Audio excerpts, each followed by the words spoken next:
Dari Abu Bakar Siddiq radhiyallahu anhu, Rasulullah sallallahu alaihi wasallam bersabda, "Hendaklah kamu membaca la ilaha illallah dan istighfar sebanyak-banyaknya, karena setan berkata, aku membinasakan manusia dengan maksiat dan dosa-dosa, dan mereka membinasakan aku dengan la ilaha illallah dan istighfar.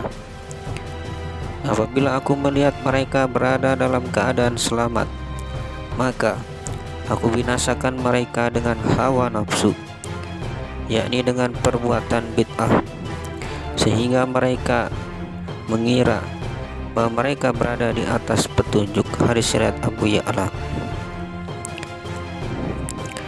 Maksud kalimat membinasakan dengan la ilaha illallah dan istighfar adalah bahwa setan selalu ingin meracuni hati manusia. Racun itu disuntikkan pada hati manusia yang lalai dari zikrullah. Jika manusia mengingat Allah, maka setan pergi dengan tangan hampa.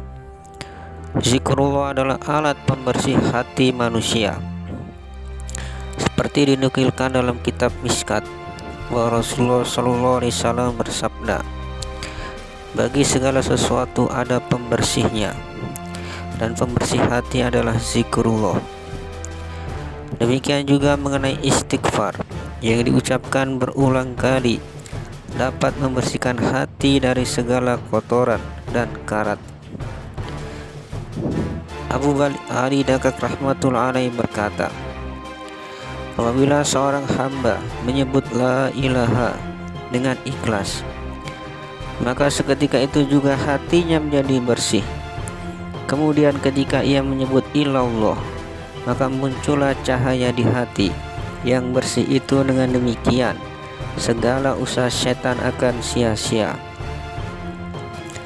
Membiasakan dengan hawa nafsu maksudnya ialah jika seseorang bertuhan kepada hawa nafsunya, maka yang salah akan dianggap benar, seolah-olah sesuai anjuran agama. Apa saja yang tergores di hatinya, maka ia kerjakan tanpa memperhatikan benar atau salah. Hal seperti ini telah beberapa kali diperingatkan dalam Al-Quran. Afara'aita man ittakhadha ilahahu hawahu wa adallahu Allahu ala ilmi khattama ala sam'ihi wa qalbihi wa ja'ala ala basarihi ghishawah faman yahdi bihi min ba'dillahi afala tatazakkarun.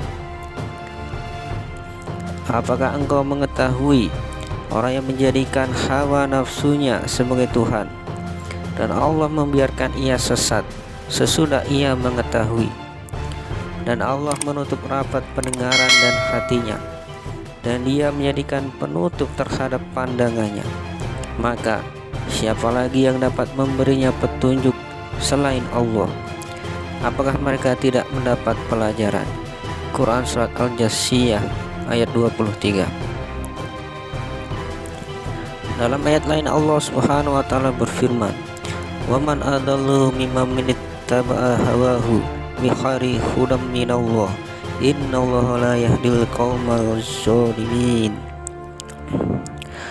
Dan jika mereka tidak bisa menjawab tantanganmu, maka ketahuilah bahwa mereka hanya mengikuti hawa nafsu mereka belaka. Dan siapakah yang lebih sesat dari orang yang mengikuti hawa nafsunya tanpa petunjuk dari Allah? Sesungguhnya Allah tidak memberi petunjuk kepada orang-orang yang zalim. Al-Qasas ayat 50. Masih terdapat beberapa ayat dalam Al-Quran yang maknanya hampir sama dengan ayat di atas. Inilah serangan setan yang ampuh. Ia menanamkan faham kepada manusia sehingga yang bertentangan dengan agama dianggap sebagai ajaran agama yang mendatangkan ganjaran. Dengan demikian manusia mengerjakannya seolah-olah sebagai suatu ibadah, sehingga ia tidak sampai bertaubat. Seseorang yang melakukan zina atau pencurian mungkin lambat laun akan bertaubat dan meninggalkannya, karena dia sadar itu adalah dosa. Tetapi jika perbuatan maksiat itu dipandang sebagai suatu ibadah, tidak mungkin ia akan bertaubat dan meninggalkannya. Bahkan mungkin akan dikerjakan lebih banyak lagi. Itulah yang dimaksud dengan ucapan setan, "Aku membinasakan manusia dengan dosa-dosa dan maksiat," yaitu dengan melemparkan mereka ke dalam perbuatan maksiat. Manusia membinasakan setan dengan zikir dan istighfar. Perbuatan ini sangat mencemaskannya, sehingga setan membuat perangkap di dalam jala, sehingga manusia sukar melepaskan diri darinya, yaitu dengan melemparkan manusia kepada perbuatan bid'ah, khurafat, dan perbuatan sia-sia. Manusia yang mengerjakannya merasakan sebagai anjuran agama, padahal mereka sedang digiring kepada kerugian yang sangat besar.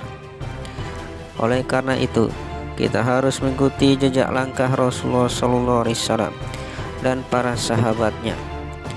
Jangan melakukan sesuatu yang tidak ada contohnya dari beliau, karena dapat membawa kepada kehancuran dan kebinasaan.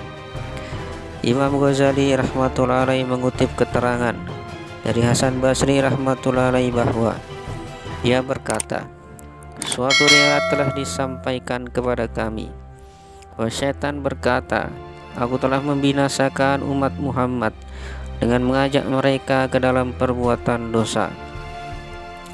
Namun mereka telah mematahkan tulang-tulangku dengan istighfar. Kemudian aku membinasakan mereka dengan perbuatan yang tidak dianggap dosa. Aku jerumuskan mereka ke dalam perbuatan-perbuatan bid'ah, namun mereka menyangka berada dalam jalur agama." Wahab bin Munabir rahmatullahi alaihi berkata, "Takutlah kepada Allah. Kamu mengutuk setan di depan orang-orang, tapi kamu menaatinya ketika sendirian dan bersahabat dengannya."